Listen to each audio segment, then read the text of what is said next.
Hola, muy buenas noches.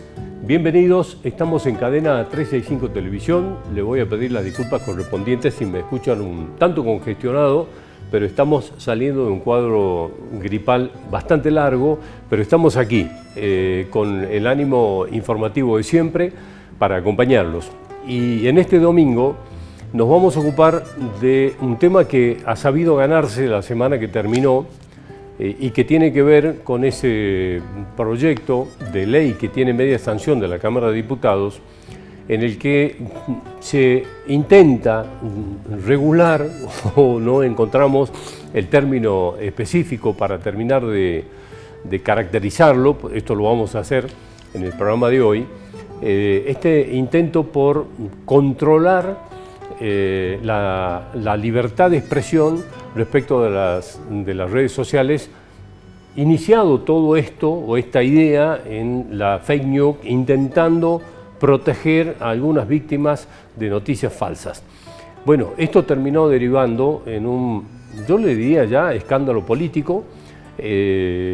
Mientras estamos nosotros aquí, sí hay algunas buenas noticias, algunas luces, y es que el viernes en horas del mediodía, cuando esto, digamos, crecía y la ebullición era cada vez más candente, el ministro de Gobierno de la provincia de Salta, el ingeniero Ricardo Villada, anunció que el gobernador de la provincia, Gustavo Sáenz, vetaría si esto pasara en la Cámara de Senadores. Es decir, si en la Cámara de Senadores se terminara de dar sanción a este proyecto, el gobernador Sáenz lo vetaría. Esto es lo que ya se anunció por parte del Poder Ejecutivo. De este tema nos ocupamos en el programa de hoy. Y hoy nos vamos a ir al norte de la provincia, específicamente también con el programa. Vamos a estar aquí en el estudio, pero vamos a estar conversando de lo que ocurre y está pasando en las comunidades originarias en estos últimos tiempos. Un informe, yo le diría, bastante importante de lo que está ocurriendo ahí, de aquella realidad dolorosa que teníamos de manera permanente de la muerte de niños, de las situaciones escandalosas de desnutrición, de deshidrataciones, de falta de absolutamente todo, y queremos conocer qué está pasando ahí con una suerte de trabajo un poco más enfocado y con funcionarios en el territorio. De esto nos ocupamos en el programa de hoy, así que a todos, muy buenas noches y bienvenidos.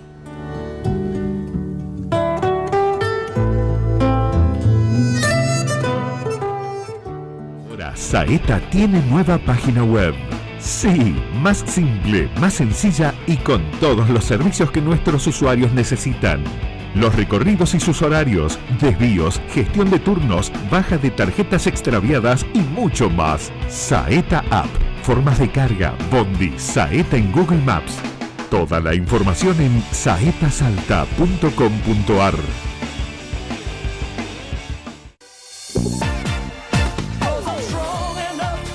Especialistas en vinos nos enseñan todo lo que debemos saber para disfrutar de la mejor enología. Descubrí Planeta Vinos. Viernes, 19 horas, por Somos.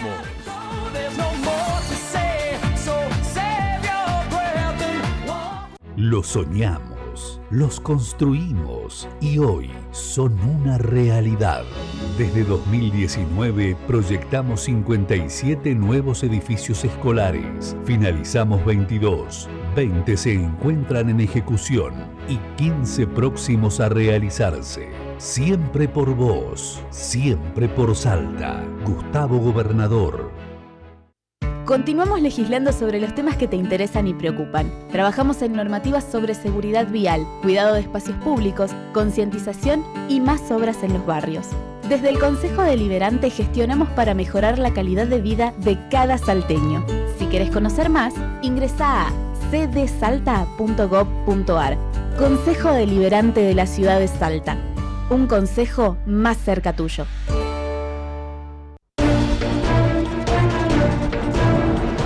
Somos País, el noticiero más federal de todos, con periodistas de distintas ciudades, la noticia local clave que se proyecta a nivel nacional, los datos que nos sorprenden, las voces que importan, las imágenes que nos impactan, las historias que nos conmueven. Todos los días una propuesta diferente para la información. El noticiero más federal de todos. Somos País.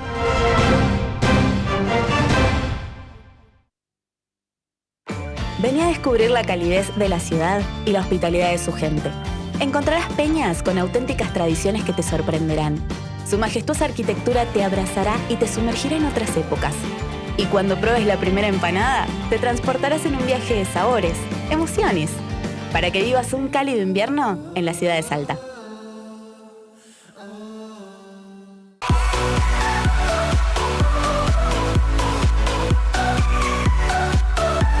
Arte, cultura, espectáculos, cine y la mejor agenda cultural para tu fin de semana. Todo lo que pasa en Salta te lo cuenta Dolores Araez en ¿Qué mirás? Viernes, 23 horas, por Somos.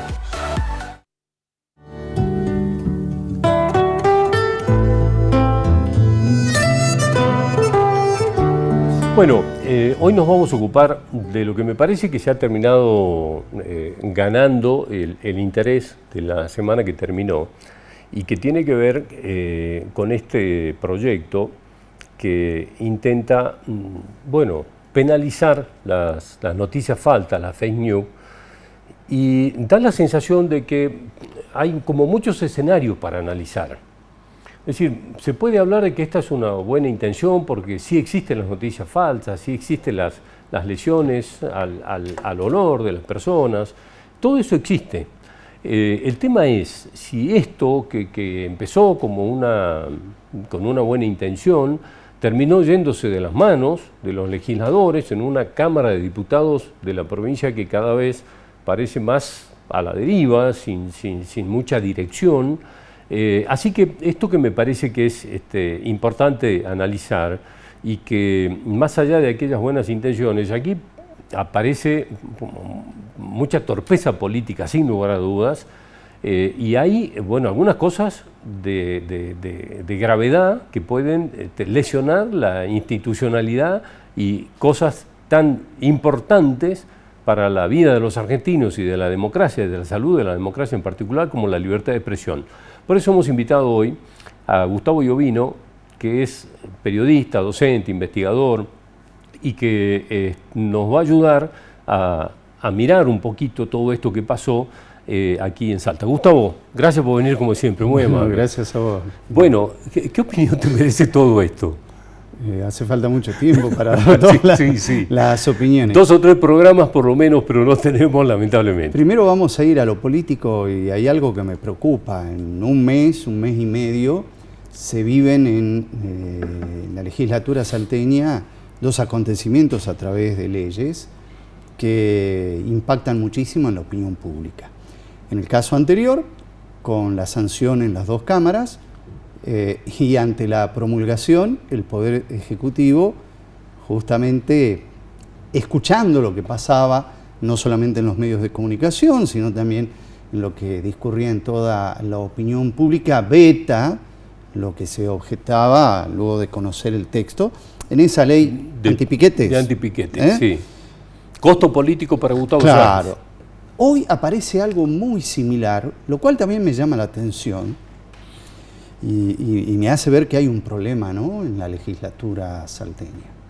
Deben haber habido muchos problemas durante mucho tiempo, pero esto es un problema en el que emerge algo recurrente, y yo no sé si es un exceso de celo de algunos legisladores oficialistas, que bajo la premisa hay que cuidarlo a Gustavo, no sé a quién más también, emiten este tipo de cosas, que además la preocupación es que esto nosotros lo tomamos en cuenta el día mismo, que ha sido el martes, que lo tratan públicamente, porque lo que se divulgaba hasta ese momento era uno de los artículos que también es discutido, ¿no?, donde muchos aplaudían y decían qué bueno, porque metían allí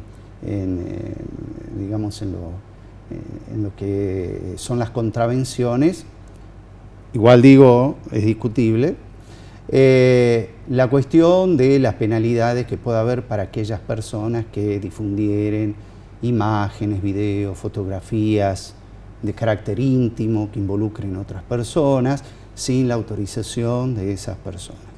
Entonces todo, por diversas situaciones, por ahí aplaudimos ese tipo de cosas. Es que se suponía que el tratamiento era ese. Digamos, era ese. Pero detrás te venía cola con el famoso artículo 50, donde hay varias cosas que te comienzan a disparar un montón de alarmas, porque habla sobre la responsabilidad que puede tener aquel que creare, más o menos lo digo, ¿no? ¿Cómo era? Creare o difundiera noticias falsas. Vos recién lo decías, noticias falsas tiene que ver con la historia de la humanidad. Sí. Más allá de los elementos tecnológicos que hayan pedido el rumor, generalmente está basado en noticias falsas. Bueno, no vamos a hablar de toda la complejidad que tiene eso, pero que dice, bueno, de alguien que supiere además que eso es falso. Ya ahí estamos entrando en otra cuestión, que son las prácticas, estrategias de desinformación, donde hay, se sabe, usinas que generan esa información. Yo digo, a ver, el que votó esto, ¿se imagina lo que puede ocurrir? Después meten mucho la pata cuando hablan de funcionarios públicos. Ahí ya bueno, ahí el barro le llega al cuello. Sí. Alguno pensó, che, mañana mi abuelita es convocada justamente porque ha tenido ahí un desliz, y ella no se dio cuenta. Compartió en el grupo de abuelas amigas algo que resultara ser una noticia falsa. Y según ese artículo, abuelita tendrá que pagar multa o prisión, pocos días, pero lo tendrá que hacer. No lo pensaron.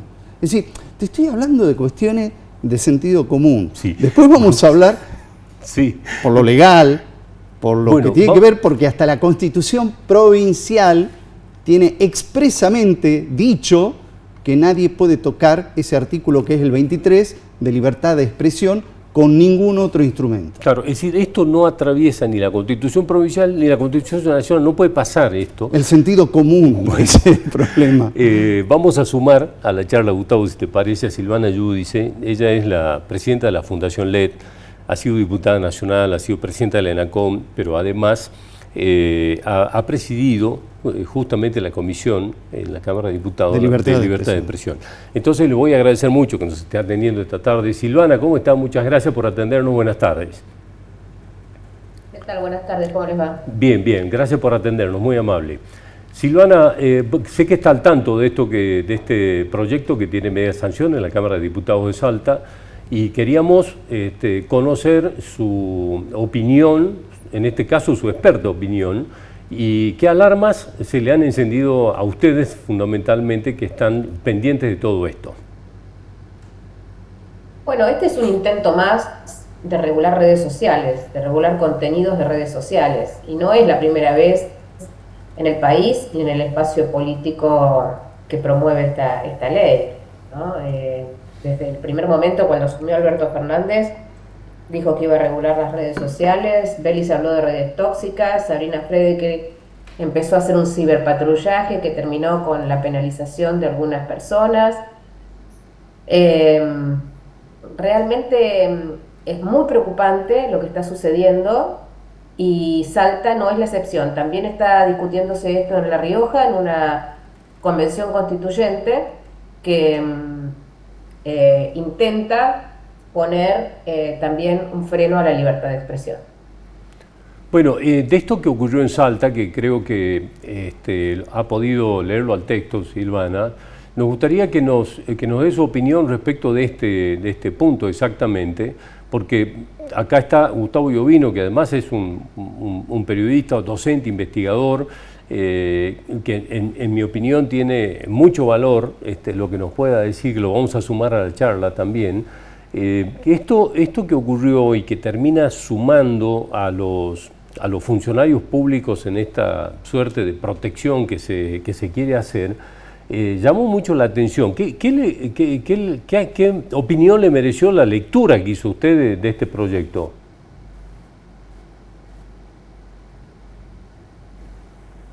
A ver, se nos interrumpió la comunicación, a ver si lo podemos recuperar. Bueno, Gustavo, estábamos... Yo te decía algo, sí. Es muy importante, ¿no? Porque muchos de los legisladores que votaron a favor, o algunos de ellos, fueron integrantes de la Convención Constituyente que reformó la Constitución el año pasado, ¿fue? Sí. Creo que sí, ¿no? Está bien, con determinados artículos. Yo calculo que quien va a reformar una Constitución lee toda la Constitución. Cuando votan los artículos supone que sabe que está votando. Claro, que además cuando los reforma en un contexto que es toda la Constitución. Los artículos que reformás y los otros no. El artículo 23 de la Constitución Provincial del año 86. Y es más, te voy a invitar, capaz, si te parece, uno de los convencionales que participó en la redacción de este artículo, yo era un estudiante en ese momento, y trabajamos con él, colaboramos con él, para incorporar esto en la Constitución Provincial, fue Carlos Miguel Posadas, que fue convencional constituyente en el 86. El artículo es amplio, dice muchas cosas, y hay una cosa muy importante que a nosotros nos ocupó, que por primera vez, no sé, capaz que Silvina Giudice puede tener más datos, año 86, se incorpora en una Constitución argentina el derecho a réplica. Cosa que los legisladores, más los legisladores periodistas o periodistas legisladores, que integran la legislatura, algunos la convención integraron, todo eso, tendrían que ocuparse en reglamentar el derecho a réplica, por ejemplo, ¿no? Podría ser un lindo desafío. Este artículo dice, todos tienen libertad de expresar y difundir, sin censura previa, después hacete cargo con la metida de pata y ante la justicia. Sin censura previa, sus pensamientos, ideas, opiniones y críticas mediante la palabra oral o escrita, por cualquier medio de comunicación, así como la libertad de buscar, recibir y transmitir información. Ese es el derecho a la información, se le llama. No solamente mis garantías de poder publicar, sino mis garantías de poder acceder a información de distintas fuentes. Ese es el primer artículo. Y vos fijate que dice, todos, no dicen los periodistas, todos tienen libertad de expresar y difundir, así como de buscar, recibir y transmitir información. Bien, más adelante voy pasando algunos fragmentos, y esto es terminal, más allá de todo lo que uno pueda decir, tratamiento de todo tipo, pueda expresar, como ocurre en esta ocasión, pero esto no significa atacar la libertad de expresión. Mirá, vos no vas a hablar, pero no voy a atacar tu libertad de expresión.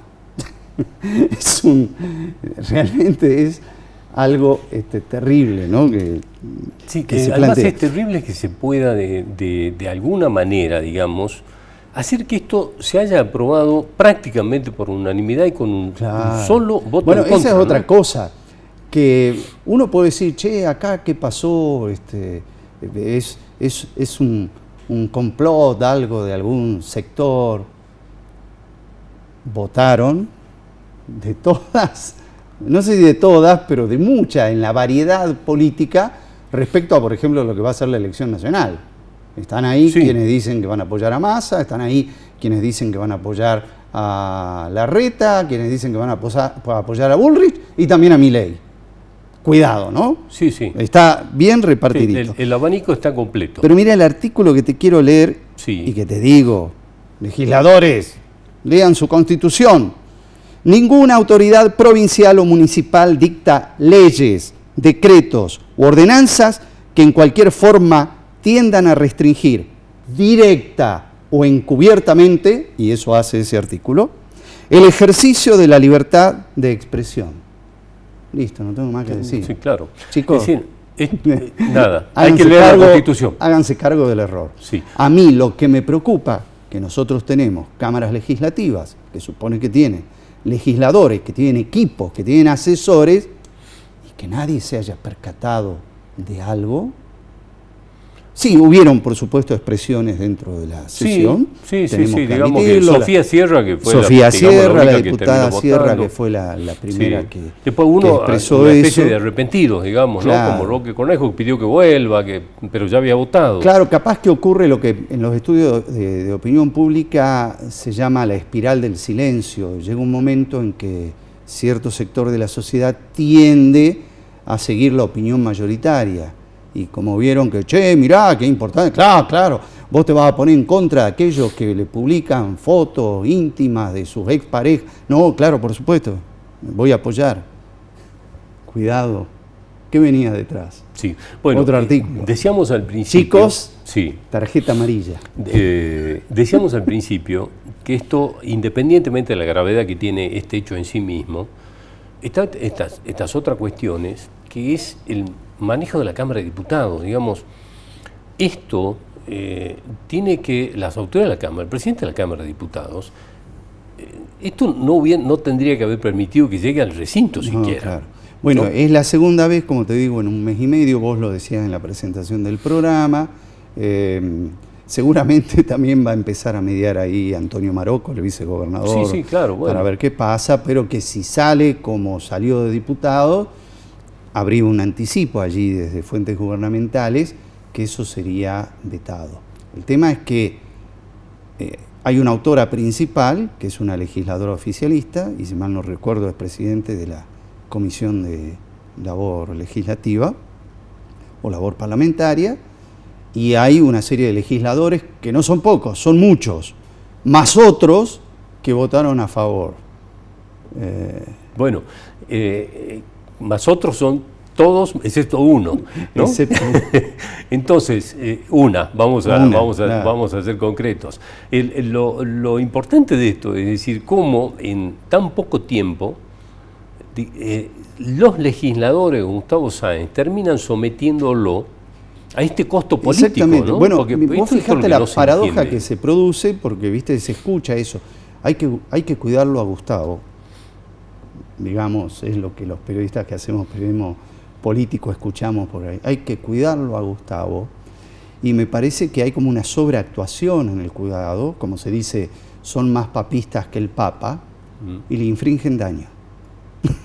Terminan haciendo Claro. que, digamos, un Políticamente. ministro de gobierno tenga que salir a decir, el gobernador va a vetar eso, vean qué van a hacer. Digamos que hagan lo que quieran, pero esto no pasa. Sí, el problema está bien, te lo dicen, y encima te lo dicen 48 horas después. Vivimos en una realidad mundial, cultural, que es la realidad de la aceleración. Sí. No es que las cosas hoy, vos, en ese sentido de lo público, podés dejar pasar el tiempo que quieras dejar pasar. Tiene que haber respuestas y reflejos mucho más rápidos, mucho más inmediatos. Allí hay claros problemas políticos, aparte de los que hay legales, y como te digo, hay también cuestiones de sentido común. Creo que la hemos recuperado en la comunicación a Silvana Giudice. Si me está escuchando, creo que ahora sí. Bueno, gracias nuevamente. Nos quedamos y se cortó la comunicación cuando le preguntaba si había tenido la posibilidad de leer el texto de esto que tiene media sanción en Salta y qué opinión le había parecido, que le había merecido.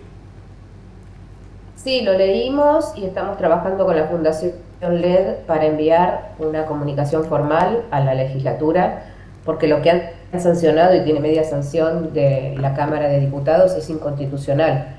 El artículo 50, que plantea persecución o cárcel a quienes difundieran o crearan fake news, es abiertamente inconstitucional, está en contra de los principios del Pacto de San José de Costa Rica y de la Constitución Nacional, y además aborda un tema muy complejo como es los contenidos en las redes sociales y en los medios digitales sin conocimiento. La verdad es que la única diputada que se votó en contra fue Sofía Sierra. Uh-huh. Hizo este argumento, que el artículo 50 es inconstitucional, y me parece bien que el gobernador tome cartas en el asunto y que vete este proyecto si sale sancionado de Senado, porque les contaba que en la Argentina no es la primera vez que se intenta esto. En la pandemia, la ministra Sabrina Federic, ella lo dijo en una reunión en el Congreso, que había implementado un ciberpatrullaje. Y con el ciberpatrullaje ella identificaba quién criticaba al gobierno con el tema de las medidas sanitarias o quien difundía alguna información sobre el COVID que fuera errónea, y terminaron personas presas en la provincia de Misiones, por ejemplo, por ese mecanismo, ¿no?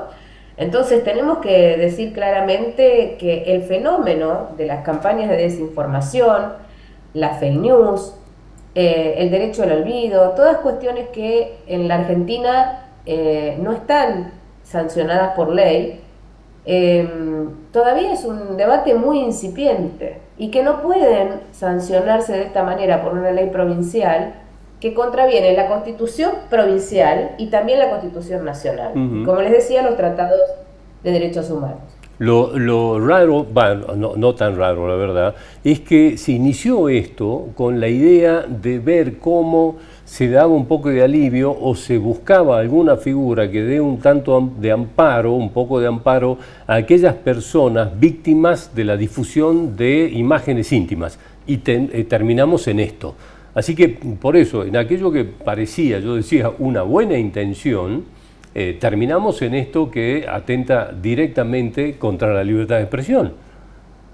Claro, pero esas figuras ya están reguladas por el Código Penal y por las leyes que se sancionaron en el Gobierno Nacional, en el Congreso Nacional, sobre grooming y sobre porn revenge. Esto se llama porn revenge. Es una manera de exponer a los miembros de la pareja. En general, cuando estos videos se difunden, son tomados por personas que con algún resentimiento quieren hacerle mal, vulnerando el derecho a la intimidad de las personas, y todo esto ya tiene un mecanismo para poder generar el derecho a defensa. Entonces, una ley provincial excede las competencias de lo que le marca la Constitución Nacional. Nosotros no somos una confederación de países, sino que las provincias son estados locales que tienen que tener una uniformidad de criterio con la normativa nacional,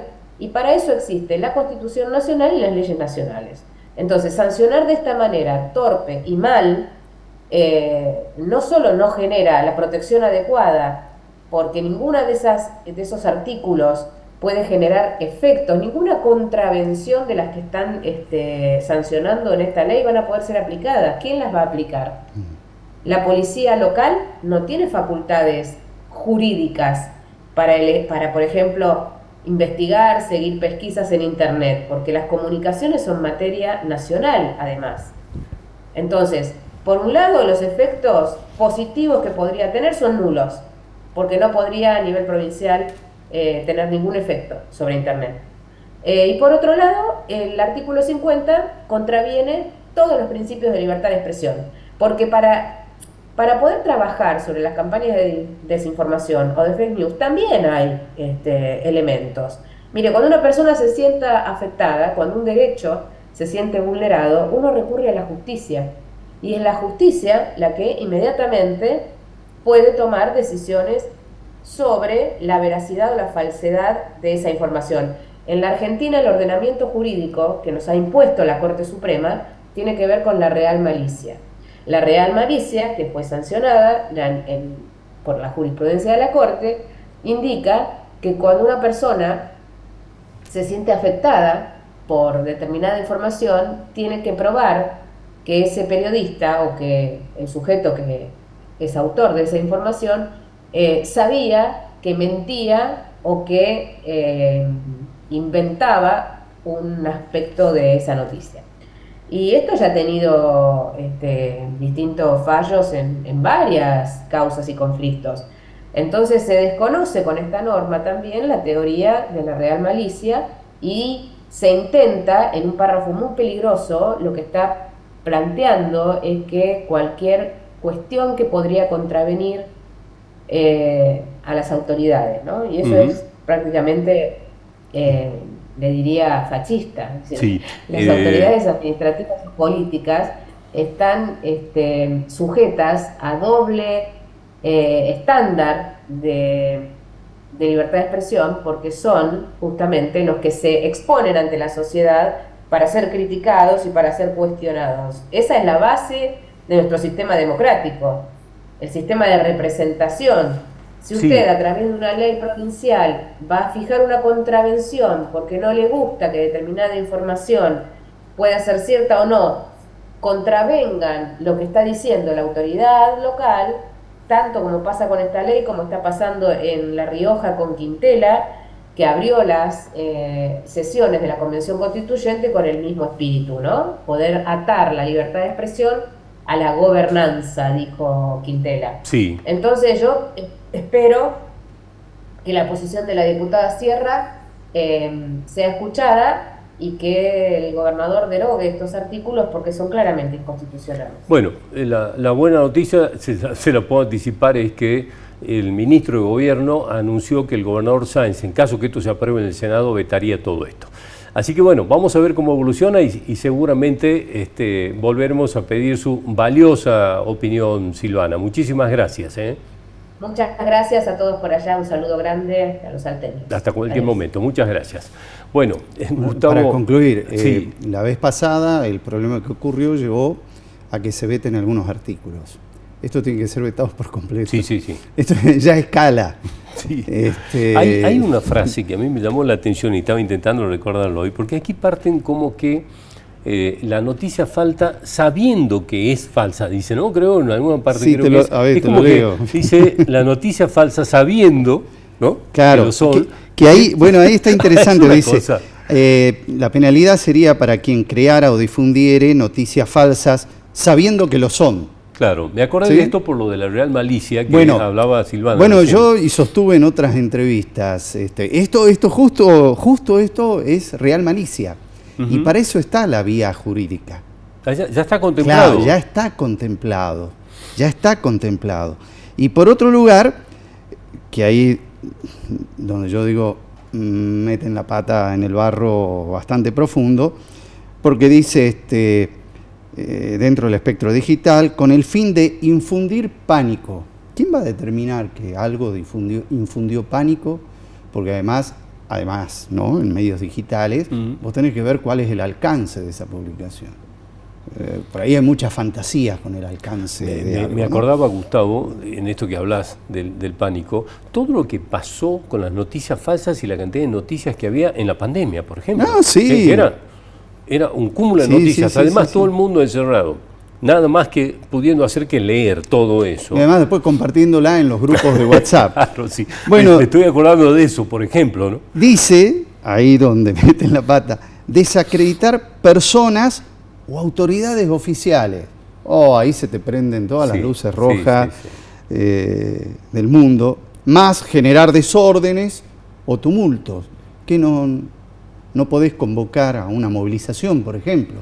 ¿Quién va a decir cuál es el grado en el cual eso no es convocar a un encuentro o a una reunión de amigos que van a hacer desorden pública en un barrio? O una manifestación pública, ¿no? Mi vecino publicó que convoca a los amigos para que vayan a su casa mañana. Lo voy a denunciar porque eso puede generar desorden. Sí.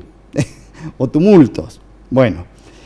¿Cuál es la cuestión con esto de las autoridades oficiales? Donde ahí viene la sospecha, ¿qué quieren? Es esto? Sí. ¿A qué quieren anticiparse? Porque también, ¿no? En teorías conspirativas vos podés pensar ese tipo de cosas.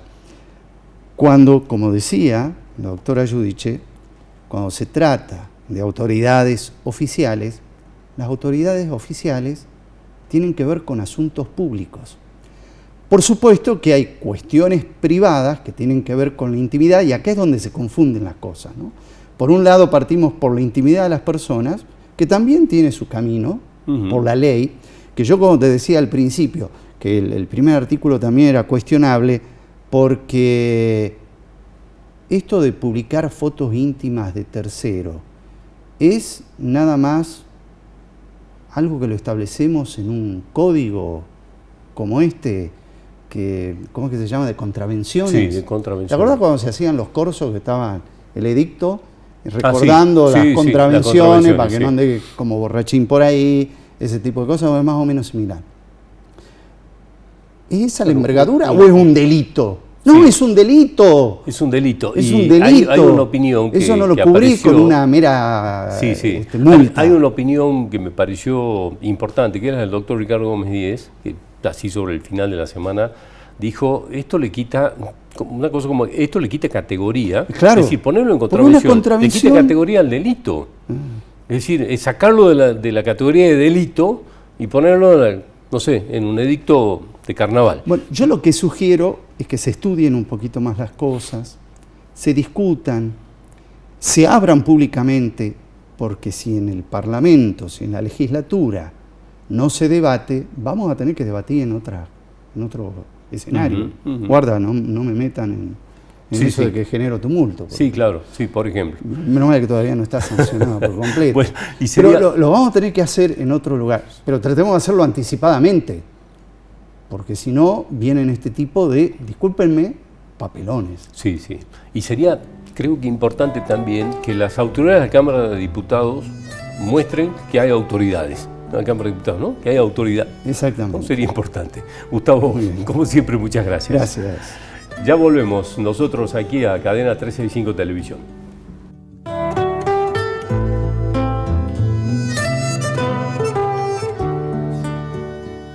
Ahora Saeta tiene nueva página web. Sí, más simple, más sencilla y con todos los servicios que nuestros usuarios necesitan. Los recorridos y sus horarios, desvíos, gestión de turnos, baja de tarjetas extraviadas y mucho más. Saeta App, formas de carga, Bondi, Saeta en Google Maps. Toda la información en saetasalta.com.ar.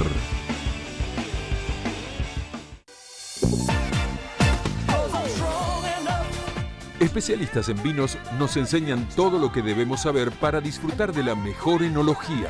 Descubrí Planeta Vinos.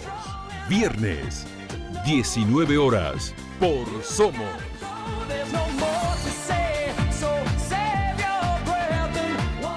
Los soñamos, los construimos y hoy son una realidad. Desde 2019 proyectamos 57 nuevos edificios escolares. Finalizamos 22, 20 se encuentran en ejecución y 15 próximos a realizarse. Siempre por vos, siempre por Salta. Gustavo Gobernador. Continuamos legislando sobre los temas que te interesan y preocupan. Trabajamos en normativas sobre seguridad vial, cuidado de espacios públicos, concientización y más obras en los barrios. Desde el Consejo Deliberante gestionamos para mejorar la calidad de vida de cada salteño. Si querés conocer más, ingresá a cdsalta.gov.ar. Consejo Deliberante de la Ciudad de Salta. Un consejo más cerca tuyo.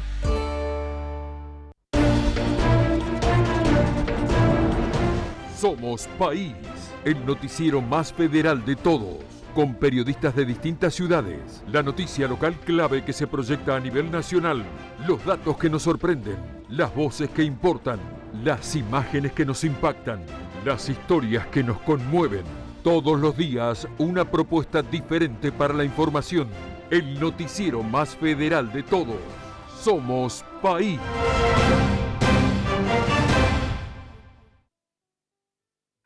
Vení a descubrir la calidez de la ciudad y la hospitalidad de su gente. Encontrarás peñas con auténticas tradiciones que te sorprenderán. Su majestuosa arquitectura te abrazará y te sumergirá en otras épocas. Y cuando pruebes la primera empanada, te transportarás en un viaje de sabores, emociones, para que vivas un cálido invierno en la ciudad de Salta.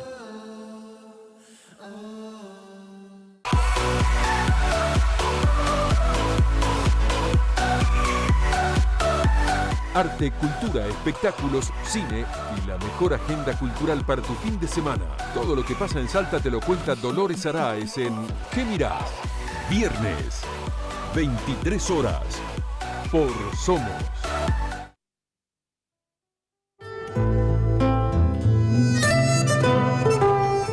Bueno, en la presentación les contaba que habíamos preparado para este programa y queríamos charlar un poco de lo que pasa en ese norte sensible de la provincia de Salta, particularmente en el tema de las comunidades originarias.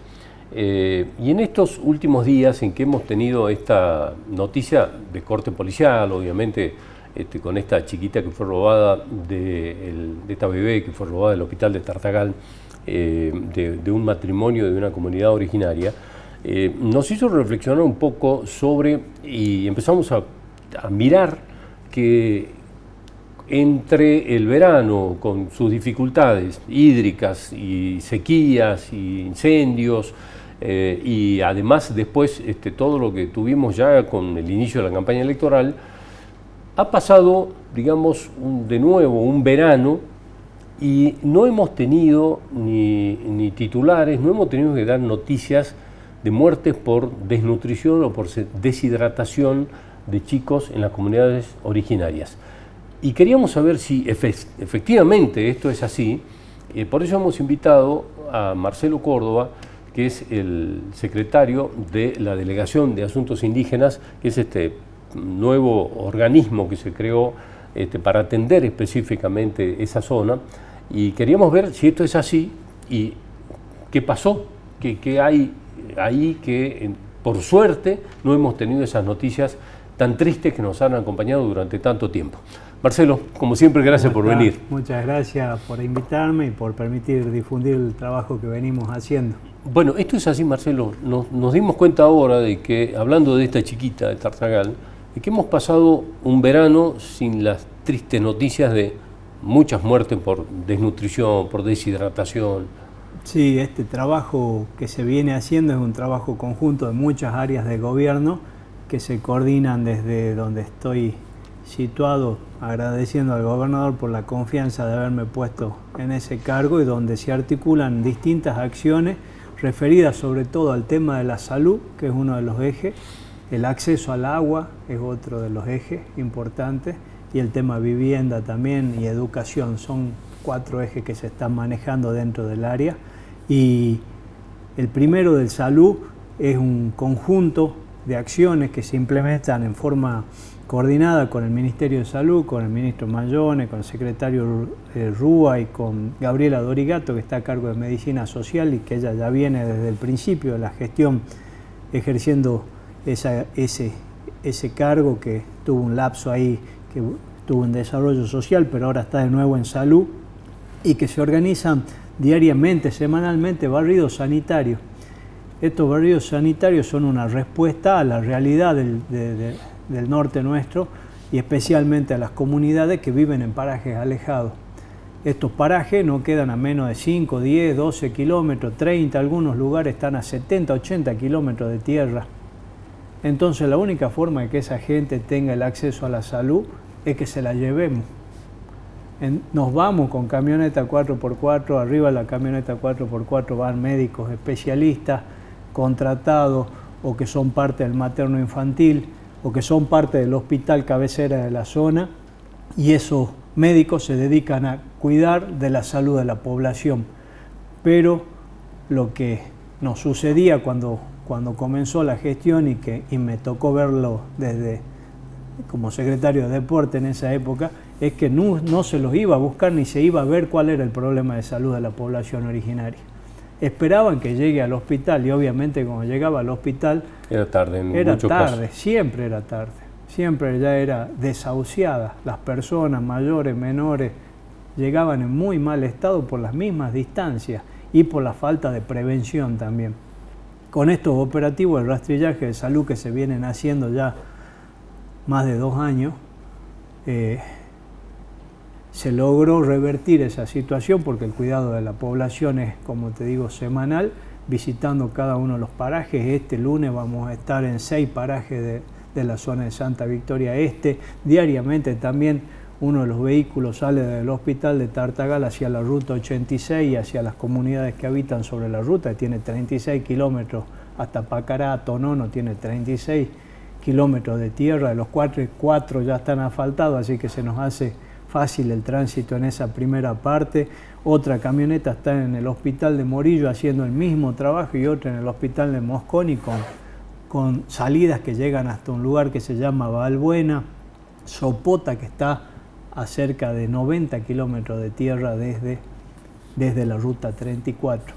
Esto se hace semanalmente en forma continua y es una de las razones por la cual hoy no tenemos estos resultados que se debían... Es decir, se fueron a atender la salud se en las atiende comunidades. La salud en las comunidades. No se espera que lleguen a los hospitales porque es imposible que lleguen ¿Y se ha podido llevar algunas especialidades? Sí. Hay médicos. Bueno, una de las sorpresas que tuvimos cuando comenzamos la gestión es que en donde teníamos problemas de desnutrición no había médicos pediatras, no había médicos para chicos. Hoy, al día de la fecha, el único hospital que tiene un médico pediatra de todo el departamento de Rivadavia es Santa Victoria Este, que tiene un médico pediatra en el Centro de Recuperación Nutricional que se construyó y se inauguró en esta gestión. Pero ni Morillo ni Rivadavia Banda Sur La Unión cuentan con médico pediatra. Entonces, cada vez que se viaja allí, se viaja con médico pediatra, con obstetra y ginecólogo que atienden el tema de la salud de las madres, especialmente las que están embarazadas, y también se lleva médicos de familia y se llevan también, en algunos casos, médicos neurólogos que comienzan a detectar los síntomas de problemas de discapacidad para la emisión del certificado único de discapacidad, que es la puerta de entrada a los derechos de pensiones, sillas de ruedas y todo lo que conlleva, digamos, una discapacidad y que tampoco estaba atendida. Así que todos estos especialistas se movilizan una vez a la semana de distintos organismos, especialmente el Ministerio de Salud de la provincia, médicos especialistas que vienen contratados a través de la delegación que administro también, que comienzan este sábado el operativo que realizan en forma semanal en Santa Victoria. ¿Qué especialistas son esos? Esos son pediatra, obstetra, ginecólogo y médico de familia. Vos mencionabas el tema del agua que está relacionado con la salud.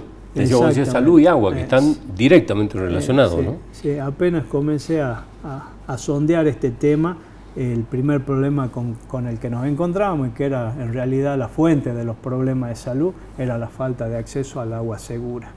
Y se trabajó mucho en eso, se comenzó con una gran cantidad de contratación de camiones aguateros para llevar agua desde los pozos de agua potable hasta estos parajes y comunidades.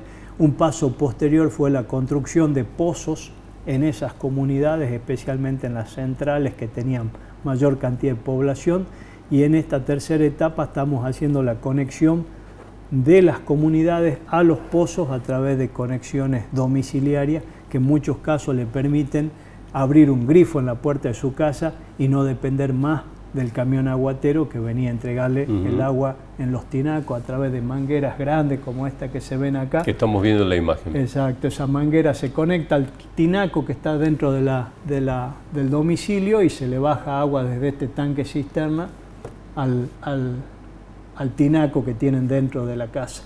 Hoy ya se están instalando, ahí hay otro que está cargando agua, ese está en el proceso de cargado de agua de todos esos tanques, que aproximadamente son 6.000 a 8.000 litros, y ese camión es el que sale luego a las comunidades y parajes alejados a entregar el agua.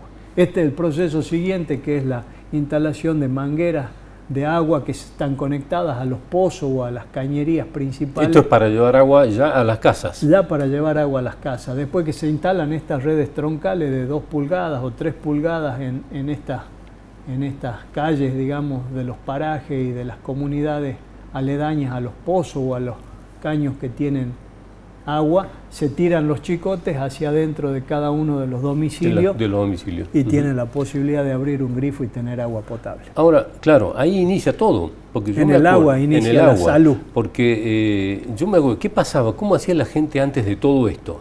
Digamos, antes de que lleguen estos camiones, los tinacos o esta ya red domiciliaria, digamos. ¿Qué pasaba? ¿Qué agua tomaba esa gente? ¿Cómo hacían? Y en muchos de los parajes me encontré gente tomando agua de las cañadas, de las acequias naturales, de las represas naturales, y tenían el cuidado de hervirla, pero los chicos no tenían el cuidado de hervirla, además que jugaban en el agua, se metían en estos lugares a nadar en la época de calor, consumían el agua de esta represa y terminaban enfermos, deshidratados por por la misma diarrea que le generaba el consumo de esta agua y en muchos casos producía la muerte. Este verano, tal cual, por lo menos no hemos conocido noticias, no hubo muerte por desnutrición y por deshidratación de chicos. Por esa causa, ¿no? Sí hubo algunos fallecimientos, lamentablemente, por infecciones respiratorias agudas, que fue uno de los problemas que hubo este verano. Hubo una suba de este tipo de dolencia. Me imagino que la llegada del agua a las casas cambia la vida. Sí. A cualquiera de nosotros, sí, no tan solo a la gente de las comunidades. Sí. Y esto les permite muchísimas cosas que no tenían, ¿no? He visto algunas fotografías de tu área en las que se empiezan a armar huertas. Sí, ese es el paso siguiente, que es el tema del desarrollo de la producción autosustentable de alimentos, porque muchas de estas comunidades esperan el bolsón, el módulo alimentario, es una de sus formas de subsistencia, además de alguna asignación universal por hijo. La forma en que se alimentan es normalmente del bolsón que le otorga el gobierno a través de un convenio que tiene el Ministerio de Desarrollo Social y que se reparte en forma cada mes. Esta foto que estamos viendo de gente con choclos, en este caso, ya son frutos de esas huertas. Son frutos de esas huertas que se vienen desarrollando ya hace más de un año. Hicimos convenio con 13 de los 15 municipios de la zona de emergencia y hay capacitadores huerteros y se generan estos espacios de producción para que haya una soberanía alimentaria de la propia comunidad que genere su alimento para consumo propio y el excedente que sea utilizado para comercialización. Y se produce de todo. Ahora compré unos zapallos ahí en la zona de embarcación, de más de 12 kilos los zapallos, tienen un tamaño, es increíble el tamaño que logran, así que muy contento con la producción que se está desarrollando en el norte. Ahí están los muchachos vendiendo ya con su balancita y eso ha permitido también bajar los índices de desnutrición, obviamente. He visto que se han empezado a construir casas de madera, es decir, reemplazar lo que eran esos casas precarias o de adobes o de plásticos en algunos casos, y se han empezado a construir casas de madera. ¿Es un plan especial? ¿Qué es eso? Ahí estamos viendo. Es un plan que se lanzó desde el Ministerio de Infraestructura, también por pedido del doctor Sáenz, donde la idea y el objetivo es erradicar las casas de plástico, de nylon, como le dicen los paisanos, y que hacía que los chicos y toda la familia duerman sobre el piso, digamos, sobre la tierra directamente, alrededor de un fogoncito generalmente, en condiciones muy precarias, y que cuando se producía una lluvia, ni que decir una tormenta, o lo desarmaba a estos tolditos, a estas carpitas, como le dicen ellos, y se mojaban todos. Y seguían durmiendo en las mismas condiciones, no tenían la posibilidad de cambiar a ningún lugar. Así veo esta casa lo veo con un foco, es decir, que ahí hay un tendido de energía. ¿Cómo se genera esa energía? Son conexiones ilegales esas, generalmente que vienen de tomas corrientes de algunos barrios o que le comparten los vecinos. Pero la idea es, con estas casas, la erradicación de las casas de nylon, las casas de plástico, que también generaban perjuicios en la salud, porque dormir mojado termina en infecciones respiratorias y también en riesgo de vida para la población. Así que es parte de la salud tener una vivienda digna y la posibilidad de no tener que dormir en el suelo como venían haciendo. En este caso, Marcelo, las casas están distribuidas en distintas comunidades. ¿Cuántas casas se tienen previsto? Y en este momento el programa tiene más de 200 casas construidas y están en construcción otras 200 más. Ya hay 200 construidas. Ya hay 200 construidas, distribuidas entre comunidades que están en Santa Victoria Este, en Misión La Paz, en Aguaray, en Mosconi, en Tartagal sobre la Ruta 86, hay algunas sobre la Ruta 53 que va de Misión Chaqueña hasta Embarcación, hay otras en Urundel, así que hay gran cantidad de casas distribuidas por todo el norte. Estamos viendo en también pantalla, en Orán. estamos viendo en pantalla, Marcelo, esto que es una especie de aplicación que tienen ustedes de trabajo, Sí. que les permite determinar, marcando algunos de esos puntos, qué está pasando, dónde está, en qué condiciones está la casa. Contanos un poco de esto. Sí, esta es una aplicación que se llama EpiCollet y que con esa vamos haciendo el seguimiento de muchas de las actividades de la delegación, que va desde la entrega y conexión de las mangueras hasta el relevamiento de huertas. En este caso, la aplicación te muestra geolocalizado dónde se está construyendo cada casa puntualmente en Tartagal. Las casas que están en verde, los puntos que están en verde son las casas construidas, en amarillo las que están en proceso de construcción y las rojas las que todavía no han comenzado.